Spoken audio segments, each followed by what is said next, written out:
1, go. Welcome to the next edition of the Morning Cup of Joe. Glad to have you here today. Now I'm going to give a little disclaimer. This will not be the most exciting Morning Cup of Joe you ever watched, because today we're going to talk about confidentiality and conflict of interest statements. On the last couple of emails I sent out about the new County Endowment Fund program distribution, I asked everybody to please update those statements. I've been getting phone calls with really good questions about why we have to do this, what is a conflict of interest, how should our advisory board approach it. So I thought maybe it'd be a good thing for me to do a Morning Cup of Joe and just talk about those statements real quick and what really is a true conflict of interest and why we ask everyone to fill that out that serves on the affiliate advisory boards. And I thought I'd start with high level. So why do we have to fill those out in the first place? Well, it's a good nonprofit best practice. And if you think about serving on a nonprofit, everything we do is about being transparent and open to the community on how we're conducting our business. Even down to our tax form, our 990 is for public disclosure. You can go on GuideStar and see any nonprofit's tax return form and all the different activities that are taking place. And that's because when you serve on a nonprofit, you're held to a high standard because you're held to the accountability of the community. And so when we serve in these capacities, it's really important for us to disclose that information. And so the confidentiality statement might be the most straightforward.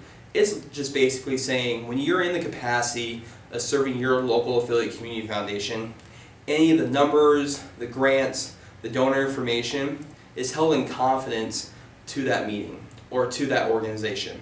If you serve on another organization, you shouldn't be taking the donor information from the community foundation and presenting it at that board meeting.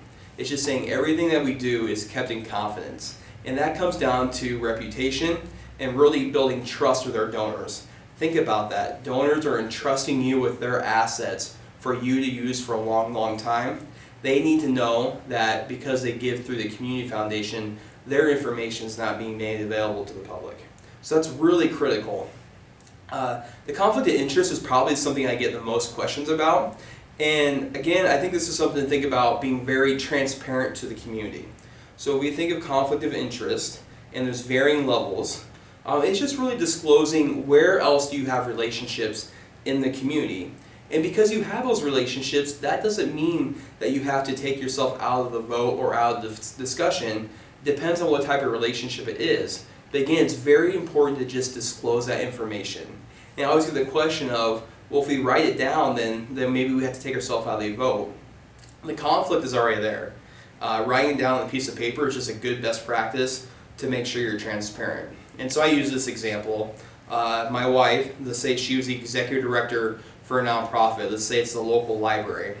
If I was on the grant making committee and one of the grants was to pay the executive director salary of the local library for my wife, I should probably disclose that, or I should disclose that, and I should take myself out of that vote because I have a conflict.